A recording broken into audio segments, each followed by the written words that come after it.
This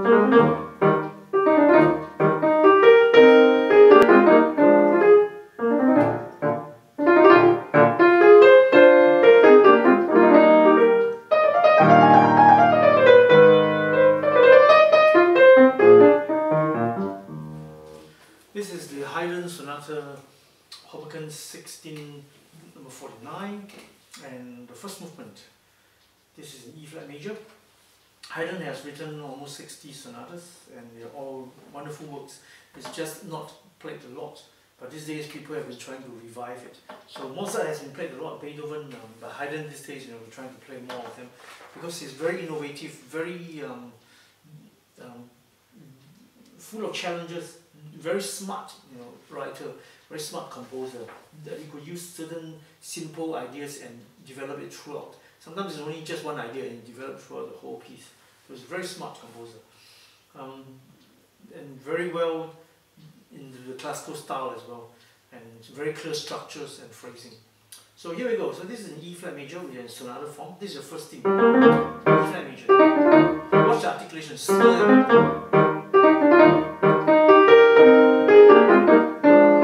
Don't play them too heavily.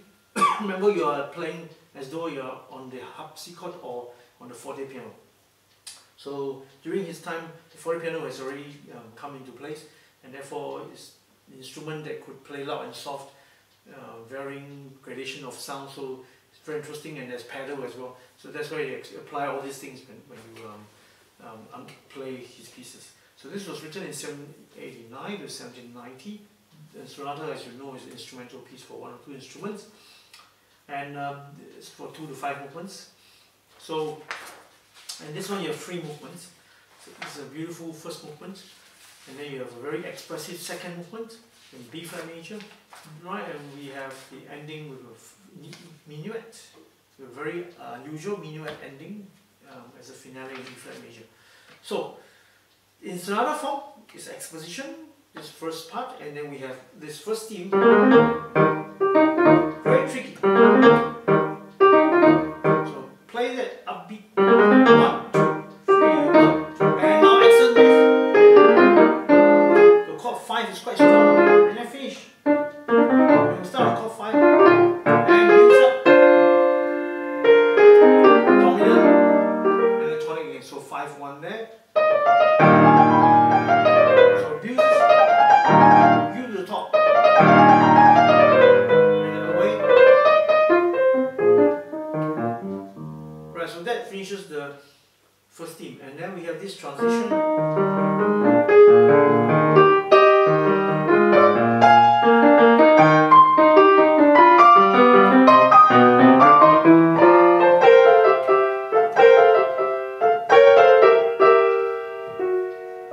A very musically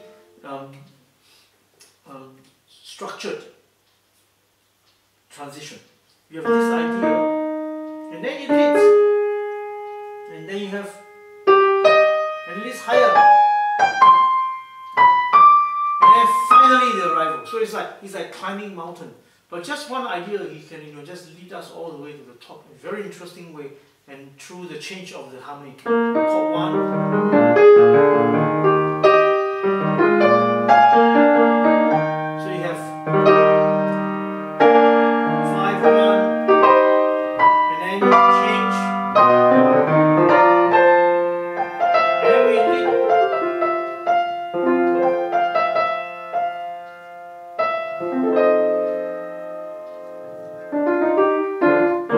Leading into B flat major. So what a genius he is, you can see all this, just little ideas that he picks up and then he pushes forward.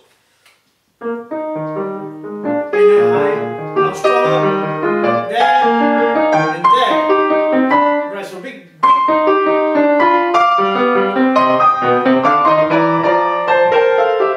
Take time. Make sure you accent that one on the Sonata. And then pause. You can do improvisation there with a broken chord coming down, and then we start again. B flat major now.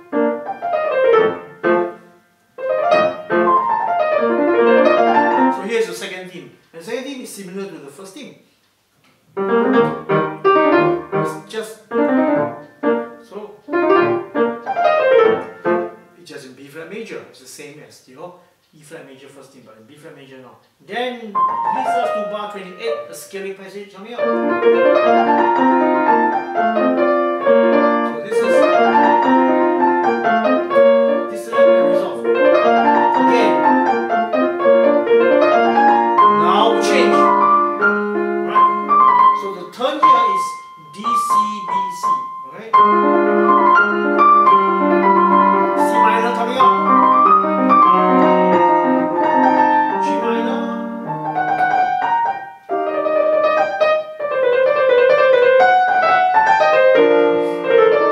And B flat major again. So we have these beautiful ideas in bar 35. See the chromatic harmonies, interrupted cadence, sounding like we're going to G minor. Very rhythmic. 2, 3, 1.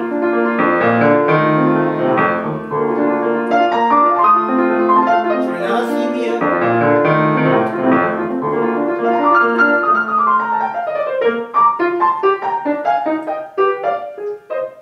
And this is a surprise. We're going to stop, and where do we go? So this is very comical, your sense of humor. So you're going to play the sense of humor. Right, bar 50 here. 2, 3, 1, 2. Where did we go?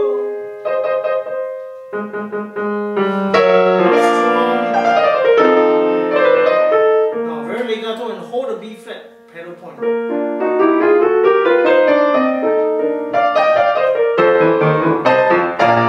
Pushing a bit. And take time. Share this.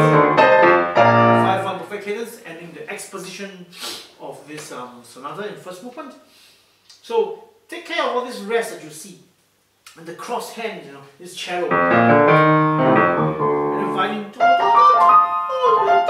So it's like conversation from one part to the other. Because Haydn was a symphonic writer. He wrote 100 over symphonies, and he was called Papa Haydn because he, you know, innovated the idea of symphonies and chamber work. So he started a lot of important combination of chamber music, such as quartet, quintet, etc.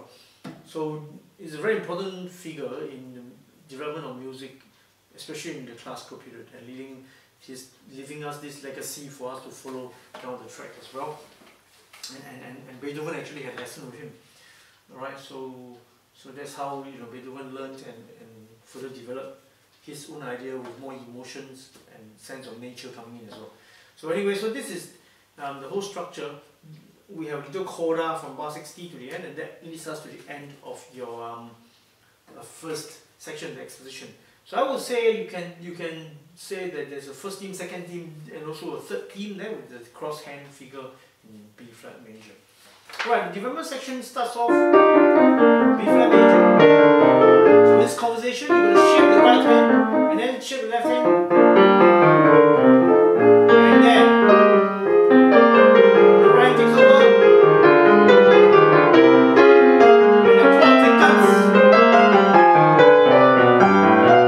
So the plot thickens as you see this quavers, you know, keep dragging on for 10 over bars, and then we land up at bar 80. So finally bar 75.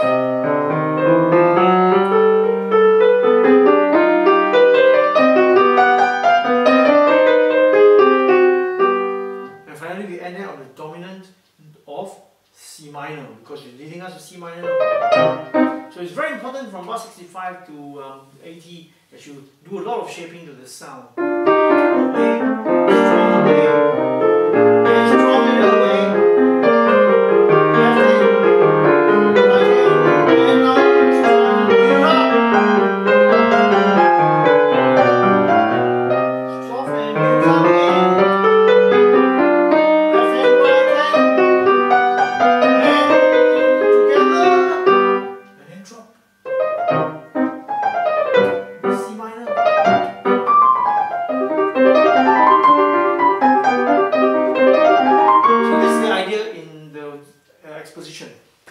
sweeping passage in B flat major. Now we're in C minor.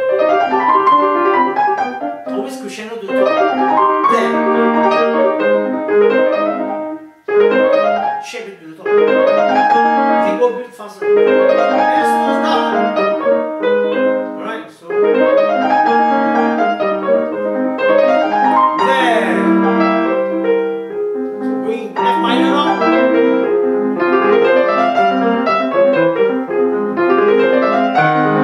A flat major, D flat major.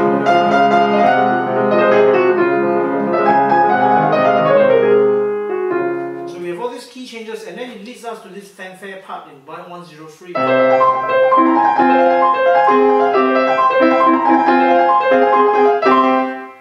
And that quaver figures the ta ta ta ta comes back again.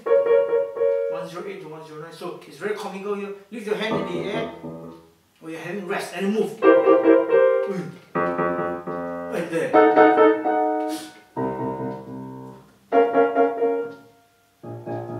So it's surprising. So it's this surprising element. You can't just move and play. You gotta stay in the air and then move. And then move. So it gives a surprise element. And then finally,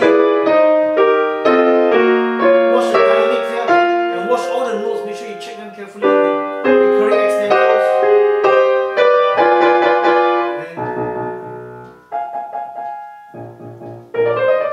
And that's wrong. Remember, it's in the bass clef. So many students would like to make that mistake there. It's wrong, it's down here. So it starts on D, bar 126. And again goes higher. Now here at your own leisure. Right? So don't play them in time, just at your own leisure, start slowly.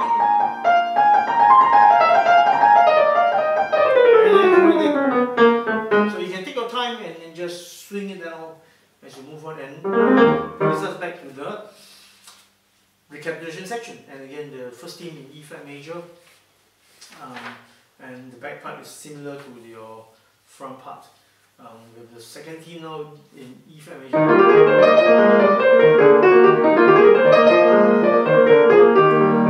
Right, instead of in B flat major, we are back into E flat major. And we have the a little extension of what you have in the front. Instead of finishing there at bar 190, he moves on.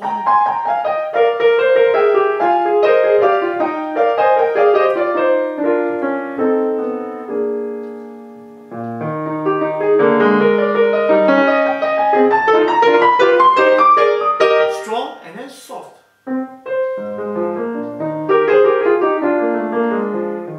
Extension part there is like a long coda, and which is very famous for him to do such things. That's why he's a very innovative composer. Sometimes you don't understand what's his form, you know. He's sort of taking the idea and could just at his own leisure, at the least in a least expected way, just extend, you know, that little figure. Which you see that figure of which is at the beginning, now suddenly comes at the end, which is really unusual. And then he ends the ending loud. So very robust ending. At the same time, it's quite majestic, because the E flat major signifies a pretty majestic key, and sometimes it's robust. And at times it's very grand. So you've got to think of all these ideas when you play this. So it's a beautiful work, full of energy and lots of different ideas you can express yourself, and beautiful tunes down the track, and you can have nice harmonies as well, sometimes chromatic, and lots of humor. So I hope you really portray all these different characters and variety of characters, then you'll be a successful performance. So here we have the Haydn's Piano Sonata, Hob XVI, number 49, first movement.